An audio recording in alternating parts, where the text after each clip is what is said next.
बड़ी खबर है, पश्चिम बंगाल की 294 सदस्यीय विधानसभा के लिए 4 मई को होने वाली मतगणना यानी कि काउंटिंग से पहले सुप्रीम कोर्ट से टीएमसी को बड़ा झटका लग गया है। कोर्ट ने शनिवार को टीएमसी की उस याचिका पर सुनवाई की जिसमें कोलकाता हाईकोर्ट के आदेश को चैलेंज किया गया था। मामला मतगणना केंद्र यानी वोटिंग सेंटर पर केंद्र सरकार और पीएसयू कर्मचारियों पर सवाल उठाए गए थे।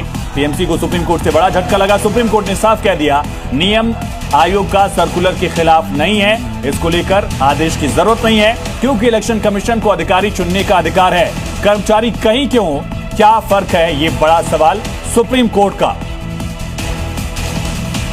और संवाददाता अरविंद सिंह सुप्रीम कोर्ट से लाइव हमारे साथ कनेक्ट है। अरविंद, इसे एक बड़े झटके के तौर पर देखा जा रहा है, सबकी नजरें भी टिकी हुई थी कि क्या कोई आदेश आता है, इसकी बारीकियां जरा समझाइएगा दर्शकों को।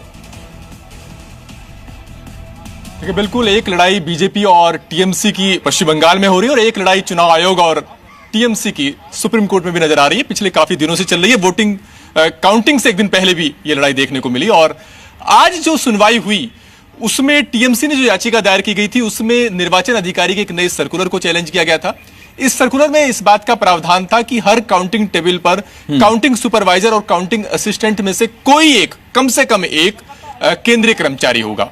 टीएमसी का यह कहना था कि माइक्रो ऑब्जर्वर पहले ही केंद्रीय कर्मचारी होते हैं, ऐसे में एक टेबल पर केंद्रीय कर्मचारियों की संख्या बढ़ जाएगी। उसका मुकाबला बीजेपी से है, बीजेपी रूलिंग पार्टी है और ऐसे में सेंट्रल के जो कर्मचारी हैं वो जाहिर तौर पर बीजेपी के प्रभाव में होंगे और ऐसे में चुनाव की निष्पक्षता प्रभावित हो सकती है। आज सुप्रीम कोर्ट ने 2-3 अहम बातें की।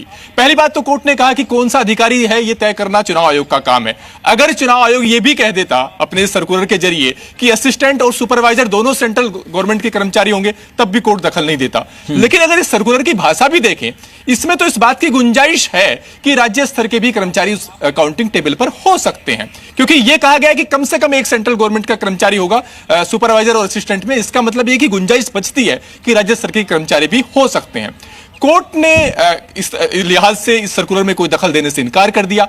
चुनाव आयोग के जो वकील थे उनकी तरफ से कहा गया कि राज्य स्तर के नॉमिनी होंगे और यह गुंजाइश पहले से ही सर्कुलर में है। उनकी तरफ से यह भी कहा गया कि हर काउंटिंग जो टेबल है उस पर हर पार्टी के पोलिंग एजेंट होंगे।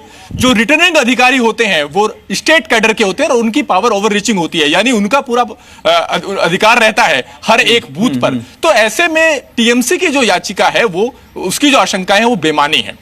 बाद में टीएमसी ने आज सुनवाई के दौरान यू टर्न ले लिया और कपिल सिब्बल ने यह कहा कि हम सर्कुलर को चैलेंज नहीं कर रहे, हम सिर्फ इतना सुनिश्चित करना चाहते हैं कि राज्य स्तर के नॉमिनी होने चाहिए। तो कोर्ट ने कहा कि वो तो बात चुनाव आयोग भी कह रहा है, इस सर्कुलर में भी इस बात की गुंजाइश है। ऐसे में अब इस आदेश, कोई नया आदेश देने की जरूरत नहीं है। इस सर्कुलर में हम कोई दखल नहीं दे रहे हैं। इलेक्शन कमीशन को अधिकारी चुनने का अधिकार है, लाइन इसकी इंपॉर्टेंस कितनी बढ़ जाती है एक खास मौके पर जब इलेक्शन कमीशन से भी टीएमसी खुद लड़ाई लड़ने की कोशिश कर रही है। अरविंद, देखिए, बिल्कुल, और ये एक संवैधानिक व्यवस्था है कि जब इलेक्शन की घोषणा हो जाती है और काउंटिंग तक हर एक फैसला लेने का अधिकार चुनाव आयोग को होता है, उसमें कोर्ट आमतौर पर दखल नहीं देता है। और इसी संवैधानिक व्यवस्था के तहत सुप्रीम कोर्ट ने यह कहा कि अगर दोनों कर्मचारी भी केंद्र सरकार के होते और चुनाव आयोग को यह जायज लगता तो हम कोई दखल नहीं देते। लेकिन यहां पर तो सर्कुलर में गुंजाइश राज्य स्तर के कर्मचारियों की भी है, लिहाजा आपकी जो आशंका है उसके आधार पर हमें नहीं लगता कि हमें कोई दखल देना चाहिए। तो ऐसे में टीएमसी जिस मांग के साथ हाईकोर्ट में आई थी, जिस याचिका के साथ, वो मांग तो पूरी नहीं हुई। लेकिन हां, आज की सुनवाई से बात साफ हो गई कि काउंटिंग टेबल पर सिर्फ केंद्रीय स्तर के कर्मचारी, केंद्र सरकार के कर्मचारी नहीं होंगे, राज्य स्तर के भी नॉमिनी होंगे। और यह व्यवस्था पहले से ही है, जैसा कि चुनाव आयोग कह रहा है। बहुत शुक्रिया तमाम जानकारी के लिए अरविंद आपका। और ये पूरा मामला जिसमें टीएमसी को एक बड़ा झटका लगा।